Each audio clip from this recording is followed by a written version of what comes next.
কারণ মোদিজির ধারণা যে তিনি কেন্দ্রীয় সরকার, যদিও আমরা বাংলায় কথাটা কেন্দ্রীয় সরকার বলি, কিন্তু সাংবিধানিক কথাটা কেন্দ্রীয় সরকার নয়, সাংবিধানিক কথাটা হচ্ছে ইউনিয়ন গভর্নমেন্ট। তার মানে আমাদের দেশে সংবিধান অনুযায়ী আসল সরকার হচ্ছে রাজ্য সরকার, বাংলার সরকার হচ্ছে আসল সরকার, মহারাষ্ট্রের সরকার হচ্ছে আসল সরকার, তামিলনাড়ুর সরকার হচ্ছে বেশি শক্তিশালী সরকার।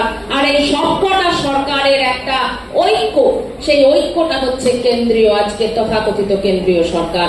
কিন্তু নরেন্দ্র মোদী ভাবছেন তিনি আমাদের দেশের গার্জেন, তিনি আমাদের দেশের অভিভাবক এবং আমরা সবাই শিশু, নাবালক।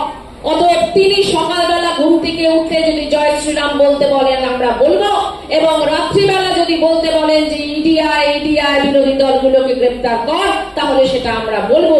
আজকে জয় বাংলা বলার মধ্য দিয়ে আসলে আমরা